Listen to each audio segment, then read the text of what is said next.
Yeah. Good morning, everyone. Before starting, I would like to thank you, all the people that during all these years has been contributing to the CDS to be the platform that is today. In particular, to those which came to us with constructive comments, even reporting errors, because this is the way for us to go ahead and to improve the system. Another important thank you is for all the technical team which is supporting in the backstage the system in order to make it available and to make it performing every day. So no. What is that? Do you know what is the green one? Ah, sorry. Okay, so during all these years, since we started to talk about the climate data store, we have gone through a long roadmap, plenty of milestones and achievements along the way. We have learned a lot of things in the past. We are working hard to make the system perform in the present, and we are looking for the future and trying to improve in the future. So this is the original vision we had time ago, and this is what we were presenting in different forums. Today, after 4 years, we can say that we have achieved all these objectives that we were aiming to achieve during the work of the CDS. And for example, in terms of users, we started in July 2018 just opening the system, very scary, to a very small group of beta testers. And today, 4 years later, we have 150,000 users on the system. In terms of the architecture, all started with a diagram, just presenting how the different components we were planning them to work, to interact, how the user will interact with the system. 4 years later, we are delivering more than 100 terabytes per day. The catalog is the same story. 4 years ago, we were discussing what was the right level of granularity in a general assembly we had time ago in order to make it accessible, and so a lot of discussions with contractor. Today, we have more 139 data sets in the catalog, and we are increasing this number. About the toolbox, another example. We started just doing a mock-up, what we are aiming to put in there, what an application should be.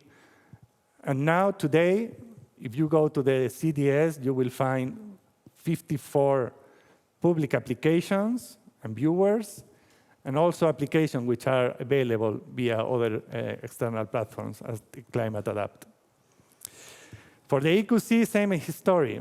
We all started with the quality concept. Today, if you go to the CDS, you will find the EQC function and available. I think Xunshu has been presenting some examples which are already there, and we are aiming to do. For the interoperability, as Niels has been talking about, this was a strong requirement for internal and external interoperability on the first ITT that we published time ago. Today, we have implemented a standard which allows us to improve the integration with other platforms, to make the system more accessible. But we are still working on that direction.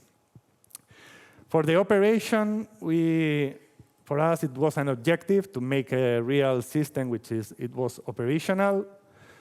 Today, it's a system that is monitored 24/7, and there are tools in there available on the system which allow users to have access to self-help as a starting point. And again, we are aiming to improve this. About the infrastructure that is supporting this, we started with an in-house cloud in Reading. Today, we have infrastructure which is almost double than in terms of resources to the one that was running in Reading, but now is running in the Bologna data center. Another achievement is from the beginning in the architecture, we went for the automatic deployment and configuration, and this allows us to deploy our broader ADS, the Atmosphere Data Store, which today offer more than 13 data sets to more than 10,000 users. About the Wikio, we also all started with the DIAS concept, and today is a shared platform that you can all access. So we had a brilliant past with a lot of problems, issues, and challenges that we have overcome. We have the present, all the things that we have today. We have 2 running systems and plenty of things. We have a great team supporting us, and we have a lot of knowledge and lessons learned that we have achieved during all this period. So now it's time to look forward. And looking forward is to go for what we call the Climate and Atmosphere Data Store 2.0, where we are trying to modernize the infrastructure in order to make it more accessible and more usable for the users. So this is a series of, again, objectives. They are not new. They are basically an extension or improvement of those that we had at the very beginning. So we want to engage with a broader user community. We want to capitalize all the knowledge that we have during all this year.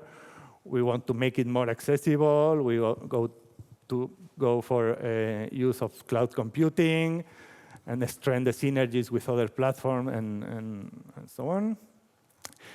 So for this, we are already in a project to modernize this. Alessandro will give more information about this project.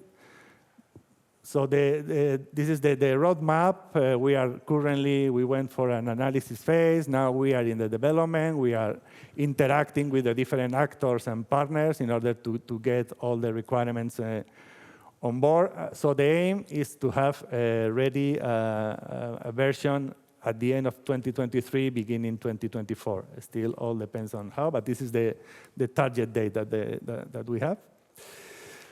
And one of the components that is going to change the most, and I think Ka was referring to that, and I think it was a very nice input, is the toolbox. The toolbox, it had, I think Ka is the best example about what was the limitations or problems with the toolbox. Now what we want to do is a toolbox that is able to be installed and run in any platform, providing us access to service requests that move all the hard job close to the data within our infrastructure.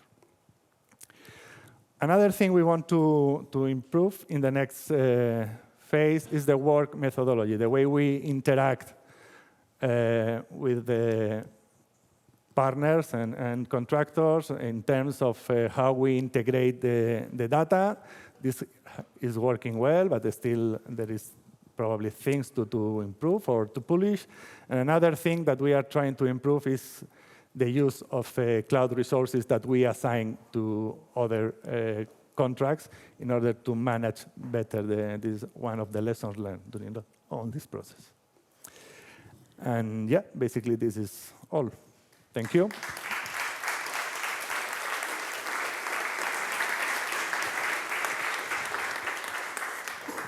Questions for Angel at this point? Thank you, Peter Thorne. And it's great to see all this work on the Climate Data Store. Firstly, CADS is a bit of an unfortunate name for native English speakers and should perhaps be reconsidered. But more seriously, at the moment, personally, say it's more a storeroom than a store. a storeroom than a store. You can find stuff if you really know what you're looking for, but at the moment there's no shopkeeper, if you like, there to hold the user's hand to find the most appropriate data. And one of my concerns is that users find the first thing they think might be appropriate and use it. And often there's much more appropriate data in the data store. So I'd really like to see some thought given as to how do you guide the user on entry to the most appropriate set of data for them, so that they make optimal use of what we are producing as a set of contracts and what you are producing as ECMWF. I've said this in prior GAs, I still don't see that real shopkeeper at the front who's really holding the hand of the naive user to guide them really to the optimal products for their particular use. And I'd welcome any thoughts that you have on how you can improve that. A pertinent question indeed. Yes, Angel, any thoughts on this one? Yeah, well, as I was saying, we have been collecting requirements, and I think for this we have different teams within our group. We have user support, we have the EQC, and all of them, they are bringing all this knowledge that they have been collecting by interacting with different users. So based on all this knowledge that we have is where we are trying to do next. And the idea is to make it more an interactive process, so in a way that we get feedbacks along the way. So if the things that we consider are going to improve the situation are really going to solve the issue. So this is the process that we are considering now.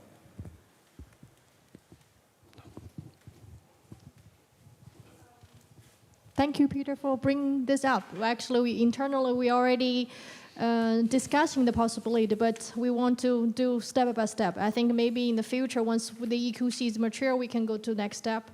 But my question is another one. Now we call it the climate and atmospheric data store. Are you planning to integrate these two together, or you want to keep them separate as what it is right now? As it is right now, the infrastructure behind will be the same, the supporting thing will be the same. How we present this, if it's one single portal, one single catalog, two portals, one single catalog, this combination is still under discussion. But this is, at this moment in time in the development, in the status we are, is still a discussion. So probably Carlo can give more feedback on. Only if Carlo wants.